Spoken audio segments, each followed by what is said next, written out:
Thank you so much for joining me. This is Michele Hayward with Positive Hire. Today it is our Built by Wednesday session. I'm excited to be here. We're talking about career strategy for underrepresented women engineers in the AEC industry, so architectural, engineering, construction industry.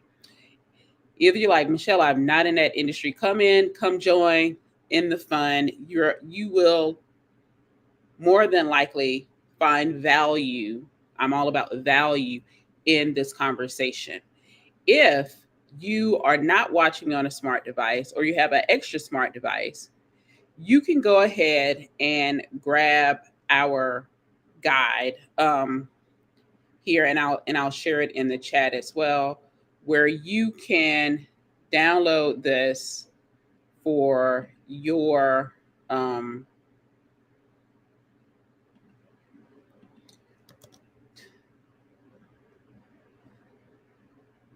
where you can download it for your use. I am not seeing it pop up on the screen. Don't know why, but I'll drop the link in the chat. And so just so you'll be sure to get access to it. So it's a free guide you'll get to use, and it just walks you through some of the things you need to understand when creating your career strategy. So let me grab my notes. We're going to go through a lot of things in this 30 minutes. Because it goes by faster than you and I will realize. I also want to make sure I see everybody's comments. So if you are here with me, be sure to add in the chat and let me know that you have joined. I would love to acknowledge you. You can say, hey, where are you coming in from, or what type of job you have, your current job title, things like that. And because, wait, I really like to meet new people, and we've probably been connected for a while, especially over on LinkedIn, or maybe not. So either way, I would love to know who is watching today. All right. So when you're thinking about your career strategy, the first thing we often don't do, right? I don't know if it's an analytical thing that people don't do, but it's really understanding yourself. What are your likes and dislikes? What are your negotiables and your non-negotiables, right? Like, I am not shoveling snow ever again, buying salt, none of that. Salt not for the kitchen, to put on the driveway, right? It is really, really important that we understand what those things are, because it helps us make decisions that are going to make us happy, or at least on the path to being happy, right? Welcome from Washington, D.C. And so, writing down the weather, the type of town or city you want to be into, maybe even being close to an airport or having access to public transportation are things that are really important to you, right? And so it's really important to understand yourself, so that you are making certain types of decisions, right? It might be around relationships, like, hey, I want to be able to date people that are similar or do these things. You might decide you want to move to a place where they have more rivers, because you like going canoeing and things like that. You may say, hey, my kids are older at this point and they are not in the house, and I want to be somewhere where I am with other empty nesters. And so, really understanding the things that you want to do, understanding yourself, will really help you craft a career strategy, no matter where you are currently in your career. Oh, okay, we got some more Southerners up in here, at least located in the South. So that's the first thing to do, and that can be very hard. So if you journal, you go to therapy, these are some things you may be working on, and realize that more as an individual, especially as a woman, what is it that you want, as opposed to what are you providing to other people and you want for the other people in your life, and how do you bring the two together? And so it's really important to understand to understand yourself, and what are your needs and desires as well. So be true to yourself. Now, the other four things I'm going to go through today, we're going to spend more time on, because the first one is more work that you have to do. So let's identify your career goals. And your career goals can really truly be short term as well as long term goals. And when we think about short term could be anywhere from 30 days to under a year. Is usually where we think about short term goals. Sometimes it's just trying to get through a meeting with people is a short term career goal. But what is that career goal you have right now? What is a short term career goal you have right now? It may be to be successful in closing a deal or producing a new product launch or completing a project inside of your organization. So it's going to vary depending on what industry you're in, where you are in your career and what you want to do. And there are people, women that are in the latter part of their career, meaning they're like 30 plus years into their career. They're like, yeah, I can retire in less than 10 years. So they're more focused on mentoring and preparing for the future generations and the current generation that is currently in their workplace and even in their industry. And so for you, identifying your career goals will often change. And this is what I will say. I will preface this way. Do not be afraid to change your career goals, but change your career goals because you really need to and want to, opposed to feeling as though you're giving up. Because sometimes, and we'll get into this, you might be trying to do it alone and not together. And so I'll focus on also building out a team. So your short-term goals, less than a year, and then we'll talk about your mid-range goals. And those could be things from a year to 5 years. And then everything beyond 5 years, we'll say our long-term goals. And you can like, well, why 5 years? With the way technology is changing, the economy is changing, climate change, right, which is real, you may find that even the goals you have for 5 years are you're forced to change them by what's around you or modify them. And so we'll see what that looks like, but think about it in those three ranges of your career goals. What is the short-term goals? And so oftentimes graduating college, you're like, I got to get a job. I had these real bills, these student loans coming in, I'm about to live. I want to go travel. I want to do all of these things. I'm making this good salary. I'm an engineer, right? And what you may find is you're spending more time early in your career trying to figure out, do I really like this job? Do I really like this employer? This is not a good fit for me, and that is completely natural. You're going to do that over and over and over again, right? And it is completely okay, because one thing, your life changes so much, you grow so much as a person, and your needs, desires also change. And so as you look at your career goals, it is okay for them to change, but also document your career goals as you're going. And so you want to spend like the first part of every year or some part of any year.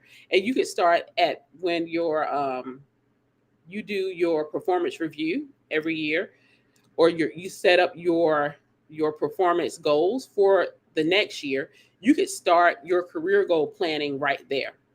And I align those two just so you have a demarcation or some point. But if you change companies, sometimes utilizing your birthday, a holiday, the beginning of the year as a time frame to start that planning session. Then every month, see where you are in reaching that goal, and not a whole year. A month is generally as far as you want to wait to review your goals in between, because it helps you stay steady, it helps you stay on pace, and help you realize like, okay, I did not do much on this particular goal.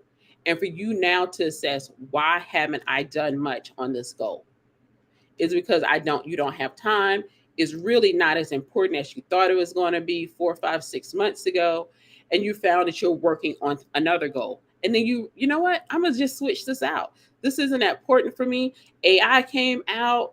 I'm doing more in data analytics right now, and that's really where you you're like, I was so focused on PLCs, and now I'm over on data analytics on this project, and you're really liking it because you got introduced to something new, and that is completely fine.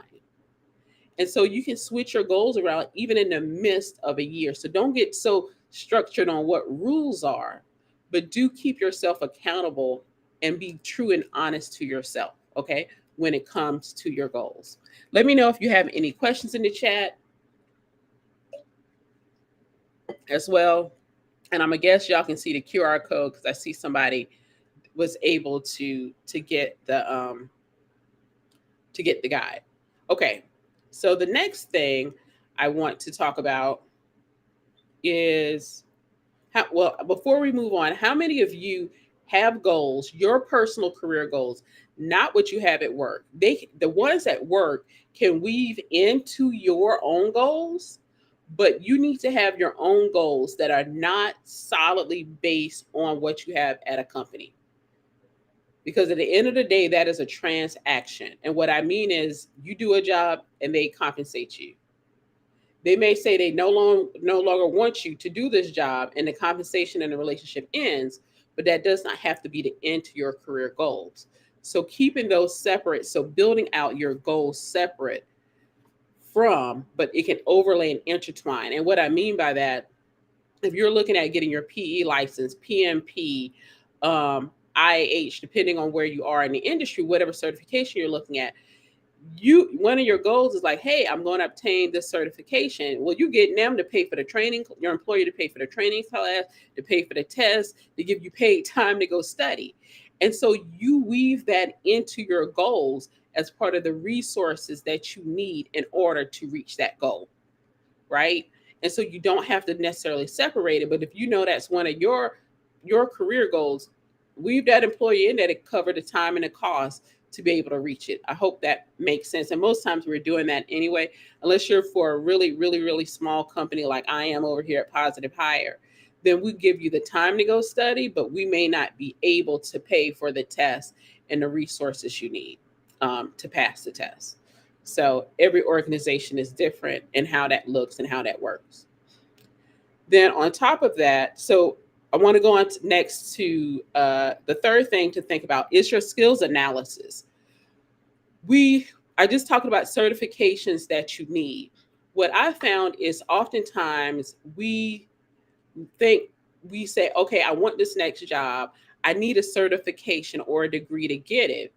I'm going to push back on that. You probably don't. You probably need a certain type of experience more times than not in order to get that next role or reach that next goal. And you're like, okay, so how do I figure it out? So it's a few things that you can do. So the first thing I would say to do once you realize and you know that's one of your goals is to meet with your manager.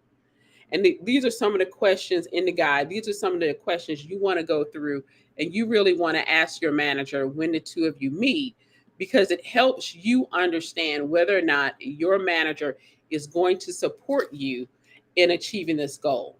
It's not an end and be all, but it does help you understand better on where you want where your support is in reaching this goal. How do I want to put this? So when you meet with your manager, so you want to schedule a meeting and say, hey, schedule a meeting with your manager or request a meeting with your manager stating, hey, I want to sit down and discuss with you my continued growth within the organization or my career path within the organization. And during that conversation, you can really talk about where does your manager see you going in the organization and in your career? And you can start from that question determining whether or not that manager is going to support you. You can ask about how do they see, what do they think are your best skills? Where do you need to improve in your skills? What are your strengths? And you can start having that conversation with your manager. The other reason you want to have this conversation with your manager is if it goes to the point where they're talking about where they see gaps in your skills, getting that onto your performance plan and getting your managers buy-in and help and having them also get support from HR to cover costs if it is around additional training that you need to have. It may already be in your internal learning management system. It may be an external training course you need to take. It may just being assigned to a different type of project or work inside the organization in order to gain those additional skills.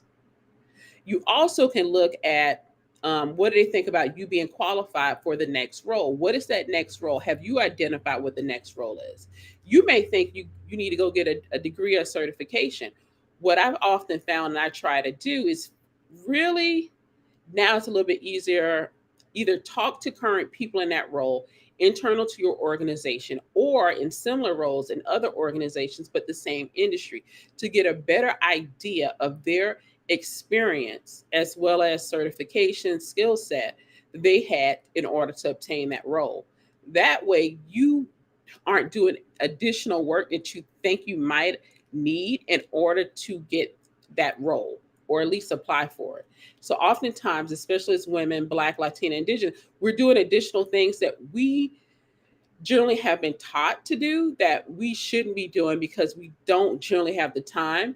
Um, and it's just so many more barriers we already have to cross that if we can save time and definitely show and prove that we don't need it. One of the good things I liked about an old employer was I literally went on our intranet and I found all the job categories, whether I wanted to go construction, if I wanted to stay in cost engineering or project controls, if I wanted to go to a project manager route. And it laid out everything I needed to get there. Most of the time, it was not another degree, unless I was going to the design side, then I needed my PE license, my professional engineer's license.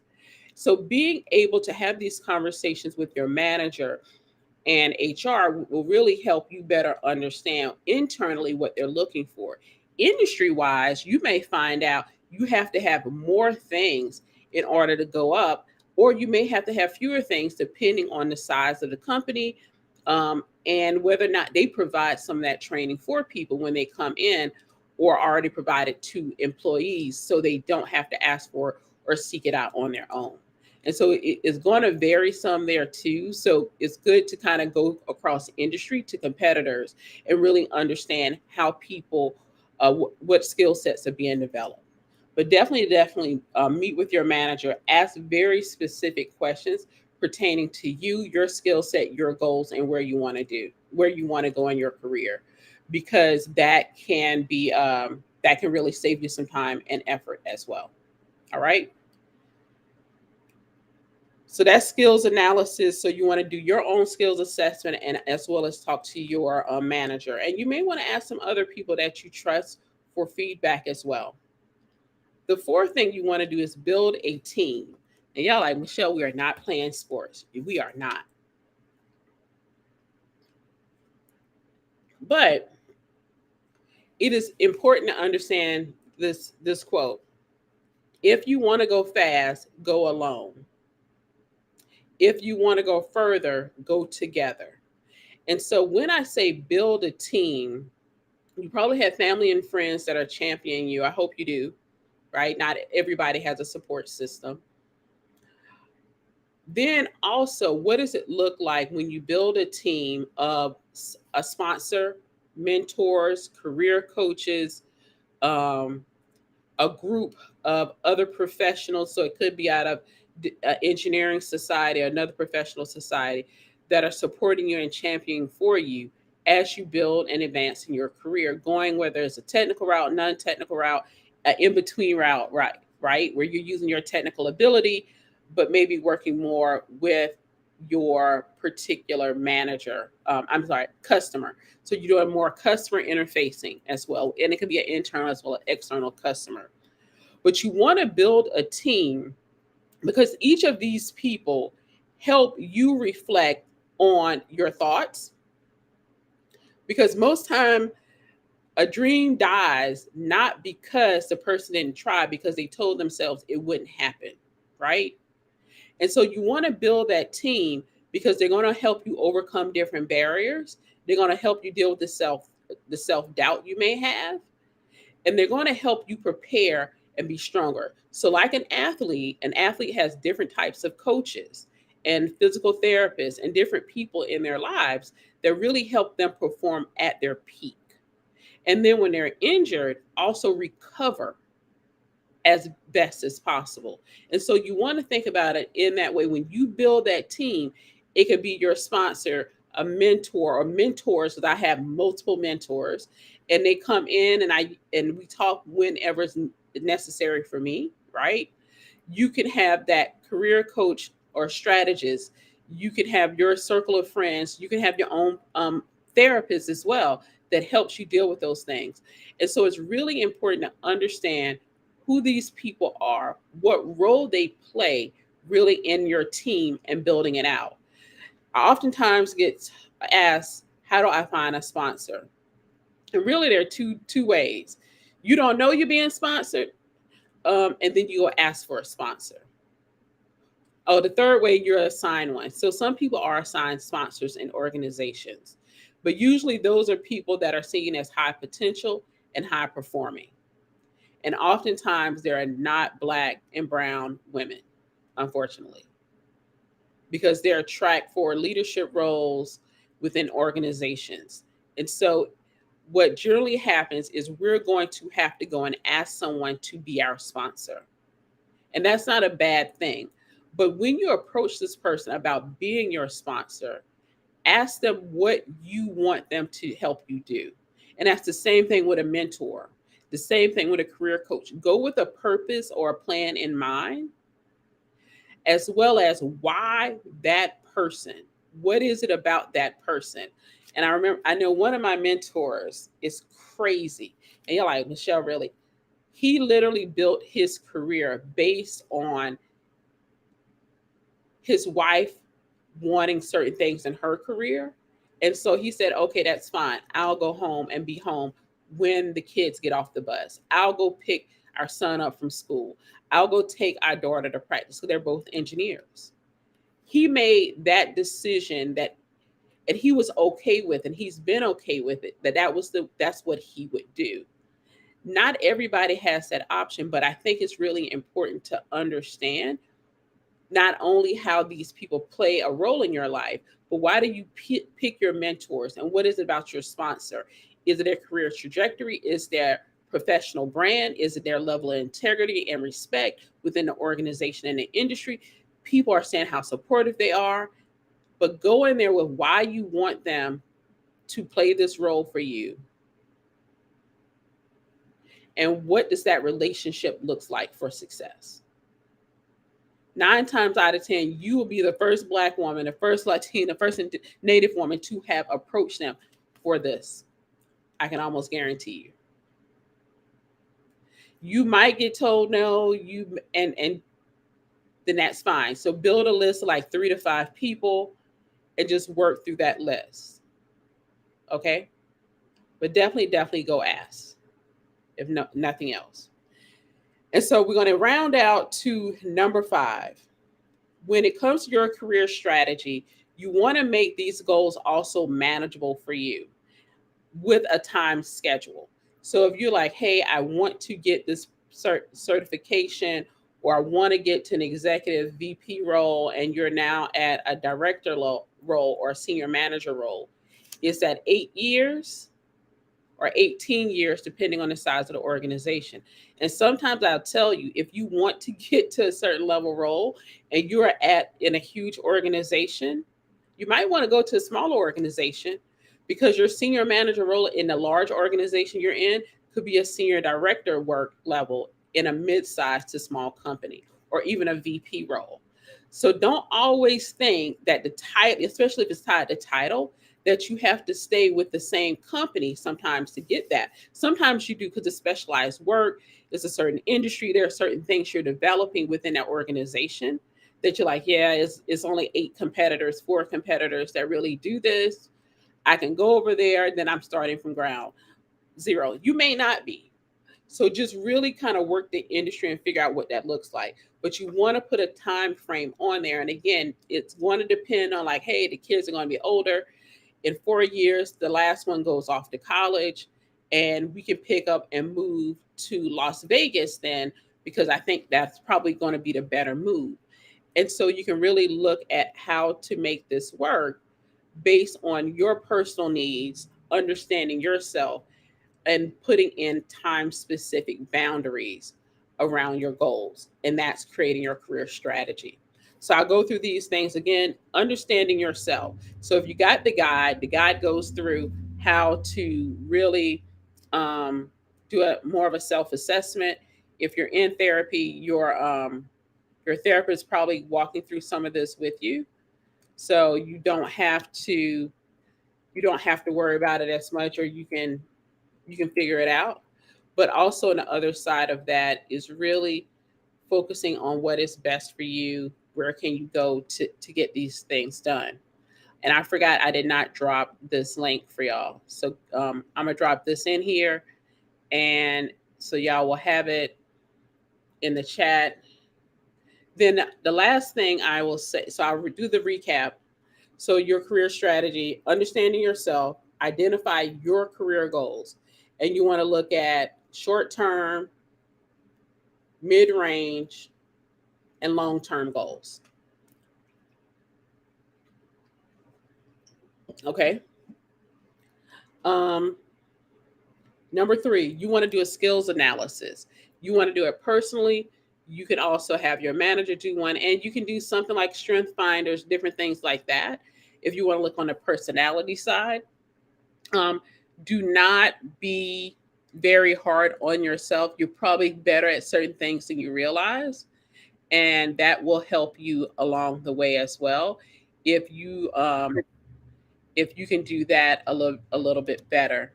So if you're over on LinkedIn, I just dropped in the link uh, for the career guide if you don't have it. Uh, Number four, build your team.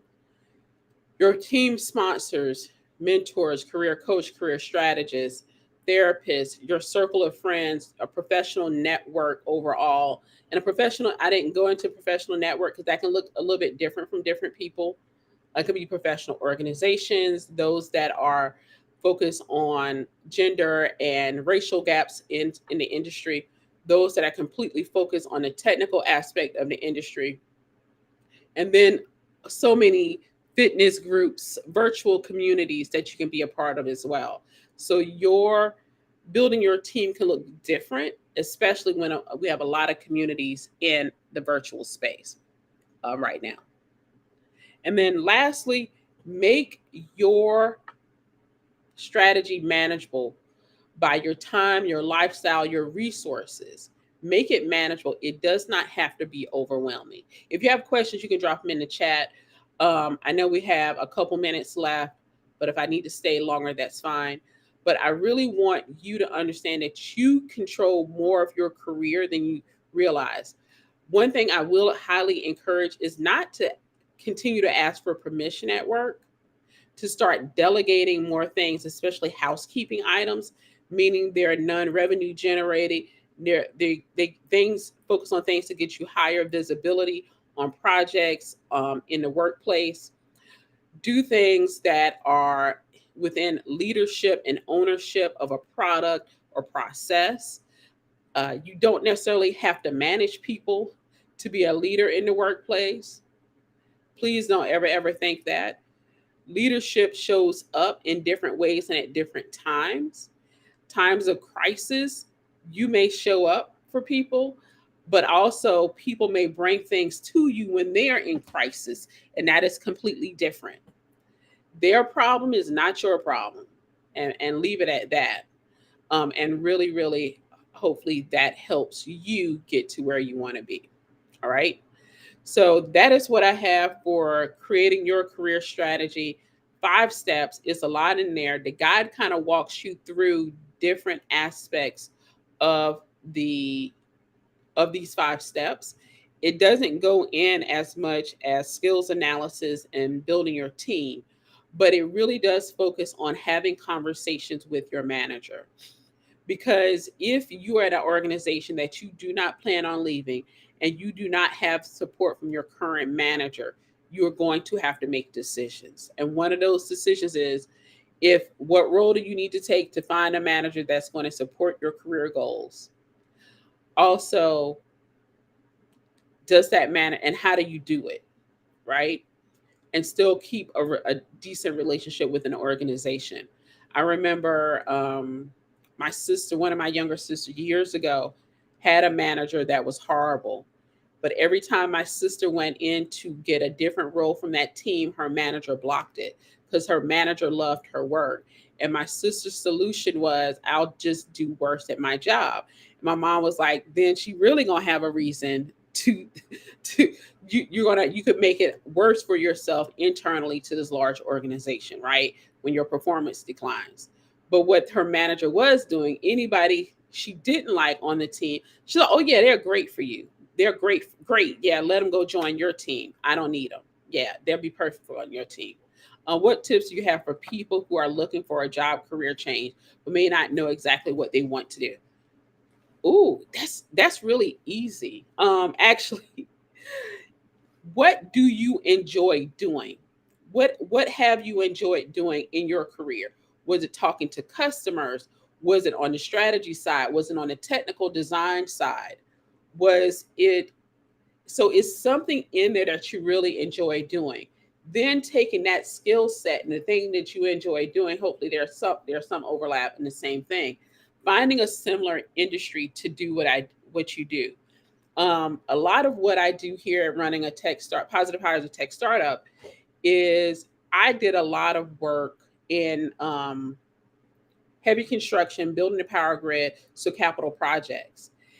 And so my ability for operations is at a level they generally don't see for tech startup founders, right?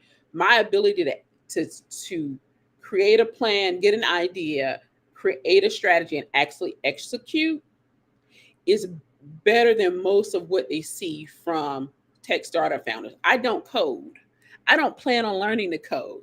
So why I started tech, I didn't mean to. It just happened. But you're going to find that you have a skill set, and these are the things that are really easy for me, and really things that I was really good at in my corporate job. And then I had to talk to people too, and I could talk technical when I needed to engineers, and then non-technical when I needed to talk to skill craft from operators. So what is it about your job that you really enjoy doing, and then the skill set that you've developed that you can take over to another industry? And you're like, I have no idea. So if you don't have an idea, ask 5 people. Like, hey, what are 3 to 5 things that I do really well?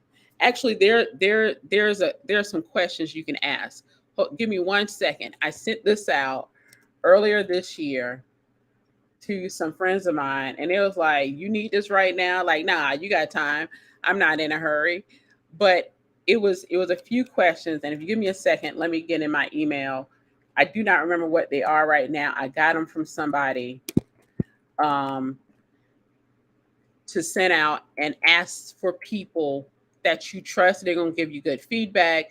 They're not biased. I still send it to friends of mine, but my friends know I can take the truth. So let's see. But it helps you. There's also another book that that I recommend, that also comes in handy too in getting self-reflection. So it's 3 questions. What would you say my strengths are? That's question 1. What would you say my strengths are? What sets me apart from others? And how would you describe my personal brand? And I'll drop those in the chat for you. So you want to send these questions to 3 to 5 people. All right. So, and that will help get some perspective and feedback if you're not sure where to go, as well with identifying that. I hope that helps. I didn't see any other questions in the chat. Um, and so finding out what's the next thing you want to go do, test it. And what I mean by that is if you're in a larger organization, were you always frustrated by marketing or somebody? People, sometimes you don't have to leave your current job, but you can sometimes go do different things in that company. So you don't have to leave your current employer, but you can go and work over in the proposal group. So you learn how to do proposals. Maybe you're on the design side and you want to go do some estimating or scheduling or costs. And so that really will help you figure that out as well. You're very welcome. And so don't be afraid. And there are a lot of engineers that move from industry to industry. I was on a call earlier today. I think there were two chemical engineers, an electrical engineer. I was civil, and I think there was a mechanical. All five of us women. I think all were Black. Every single one of us had different types of businesses. The electrical engineer literally has a finance company. Like she goes out and teaches financial literacy in small and medium-sized businesses to help their employees not be broke when they retire, be able to afford when they retire. And you're like, how do you get that? It was another industrial engineer I met years ago when I lived in Pittsburgh. He had finished his degree in industrial engineering, I think, or was his senior year, and he helped plan the Next Sighted Black Engineers National Conference in Pittsburgh, and he was a University of Pittsburgh grad. And what he did, he loved the financial aspects of it. He ended up leaving engineering, going getting his MBA at Carnegie Mellon University, and went into finance. And has been in finance since, like, unfortunately, time we had the Great Recession in '08. I think he started like '06 or something like that, '05, '06. But you literally would be surprised by how some self-reflection and getting this feedback from a few friends, you're going to find that skill set. And then the last thing I will say is you're going to have to, if you're applying outside of your organization, you're going to have to reframe that skill set on your resume and your LinkedIn profile to say, this is why they should hire you for a role. Literally. I literally saw a role at GE where they were looking for an engineer to come in their learning and development team for their incoming engineering training program. Their new engineers to help train them. They didn't want an HR person. They wanted an engineer to help train new engineers. So trust me, there is something out there for you.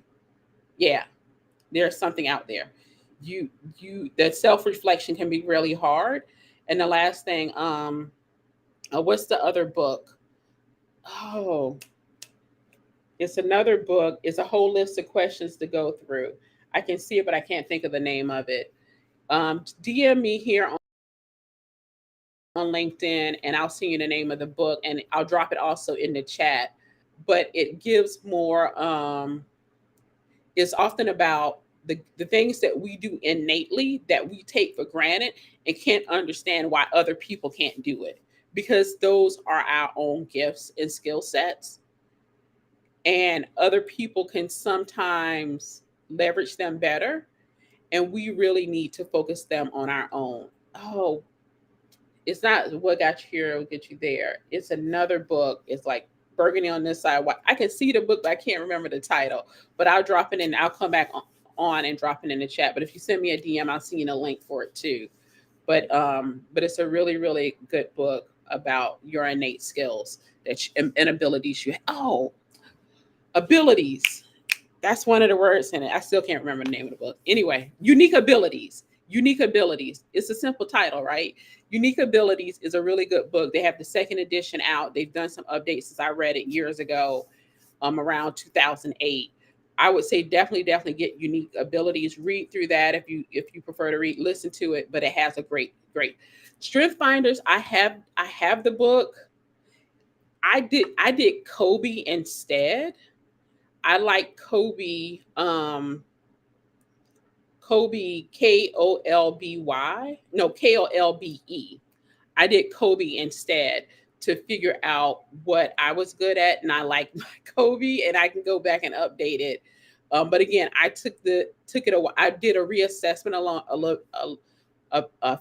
two, three. No, it was around to be 2019 or 2020, around the beginning of pandemic, right before or right at the beginning, just to see where I was. And so yeah, I use Kobe. To me, I like it better.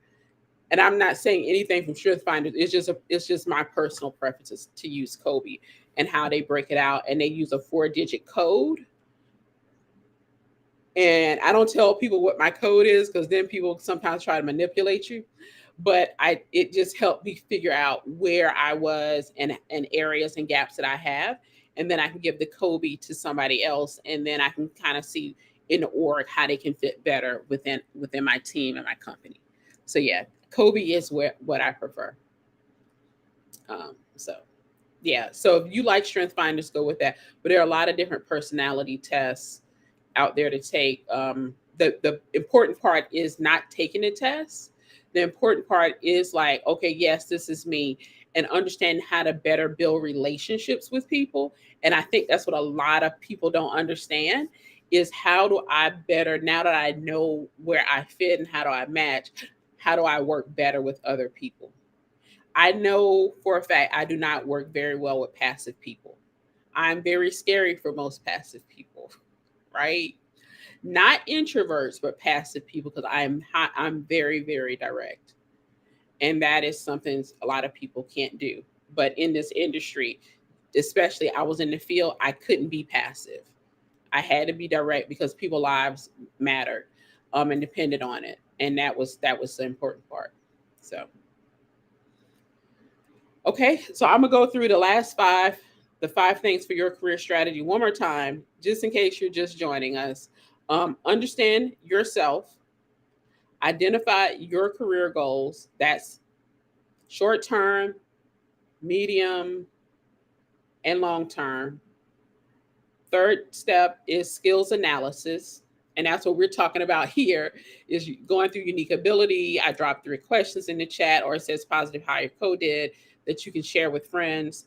You can get the book Unique Abilities, and maybe you want to do Strength Finders as well, or Kobe, to better understand yourself as well as do some types of skills analysis is unique ability, but to learn more about yourself, maybe Strength Finders and Kobe. Number 4, build your team. Also, if you do Kobe Strength Finders, as well as better understand yourself, you're probably going to help you build out the better team as well. And then lastly, make your strategy manageable because you're going to have time frames in there that you want to kind of hit. If you're off by a year or so, I don't know, certain things like kids, taking care of elder parents or loved ones overall, as well as, I don't know, a pandemic might change all of that and you get a different perspective. And then you also decide to change all your goals because you're making a career change. All of that is great, and that is and you don't need anybody's approval to do it. Just do it because that's what you need for yourself. All right, everybody. We will be back next week. We're going to be talking about it's going to be a replay, but it's not a replay for y'all because we had tech issues. But Marisol Serrano, last month she came in and we were talking about work-life balance not being a real thing. And so I will have that streaming here. I'll still be live in the chat. It's going to be about 45 minutes. So come and join me. Marisol won't be able to join, but I'll definitely be on live. And then last thing, we will be back also at the end of the month. It will be me as well. July is just a difficult month to get speakers. Everybody's on vacation, but we'll be back in August with some other guest speakers. Everybody, thank you for joining me for Built by Women. Be sure to follow. Be sure to download this episode. Have a great week.